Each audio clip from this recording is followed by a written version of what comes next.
finally made it to La Paz. Which is great because we chose to take a rough dirt road that took us hours to cross. We could only go about 20 miles per hour the whole time. But the city of La Paz was definitely worth it. The city was really fun. It was filled with really cool murals and statues everywhere, and it felt really safe. It was a lot of fun to just wander around the city. But our favorite part of La Paz was by far the beaches. A short 15-minute drive and you're out of the city and on some of the prettiest clear blue water you've ever seen. We ended up spending a whole week in La Paz, so we wanted to show you some of our favorite beaches that we visited. The first beach that we visited was Playa Pichilingue. Some cool things about this beach, the scenery looked really cool. Being in the blue water and looking up and seeing some cactuses and red sand cliffs was really a cool sight picture. The beach was mostly inhabited by these little yellow and black fish. We don't know what they're called. We tried looking it up, but we got a few different results. So if you know, let us know down below. After a bit of playing around in the water, we realized they were really starting to swarm us. I don't know if they were just posing for the YouTube or if they were trying to eat stuff that we were stirring up from the ocean floor. It is a really small beach, but because of that, it's not very touristy, which is cool because it's mostly locals there, but if you come here on the weekend, it's probably going to be full.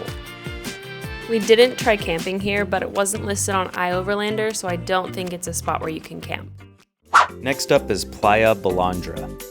This beach was just really pretty, and there was hikes on either side of it, so you could hike up to the top and have like an overview of the beach. This one you definitely have to check out. The water all the way across is pretty much only waist deep, which makes it really unique. It's absolutely beautiful.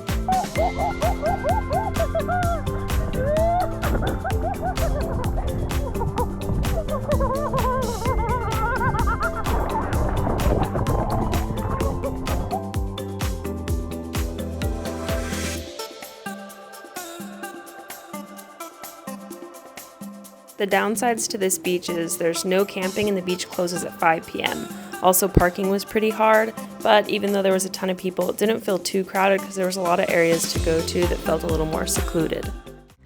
And next is El Saltito. I really liked this beach. It definitely felt more remote. You have mountains behind you, beautiful beach in front of you with great waters. It's beautiful for snorkeling, and we had an excellent time camping here.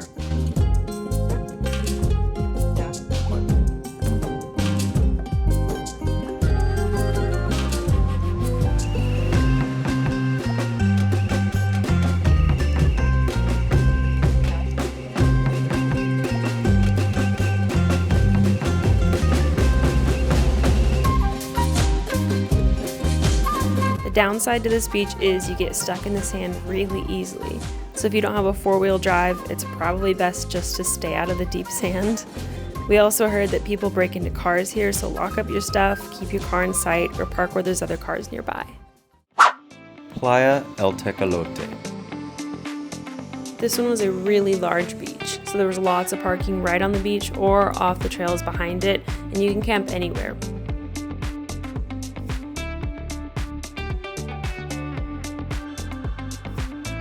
We had a lot of fun playing with the pufferfish here. Within minutes, they were swarmed around us.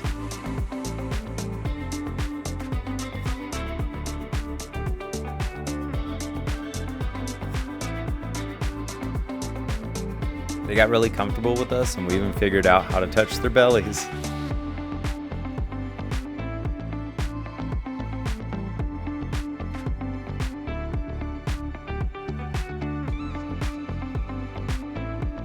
Most of them didn't mind us at all, but I think I startled this one.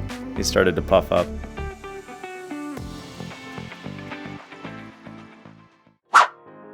Playita Chila. This one's really close to the city, which is great if you're trying to enjoy the nightlife because there's camping on this beach.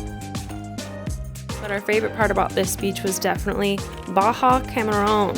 This is the restaurant, and you can sit in little hammocks and watch the sunset here.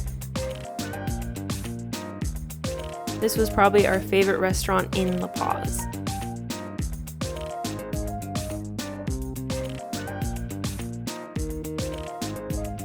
One downside to this beach is there was a lot of trash laying around. I don't know if that has to do with it being so close to town, but... All the beaches that we visited were beautiful, clear, warm water, and it's too hard to pick a favorite. A little bit more on the city of La Paz, there are a bunch of restaurants with really tasty food. We visited quite a few of them, but they are a little bit pricey, a little bit closer to US costs. And lastly, a thing that got us really stoked on La Paz, drum roll please. They have showers here. It's glorious, they're like good showers. Big shower. It was only 10 pesos and it was really clean. There was nice water pressure. It was great. It was co-ed, but Dustin and I went in together and no one else was there. It felt really safe and it was really great to get a shower. Are you the shower dog? Hey, shower dog. It's so hot. We got an Airbnb!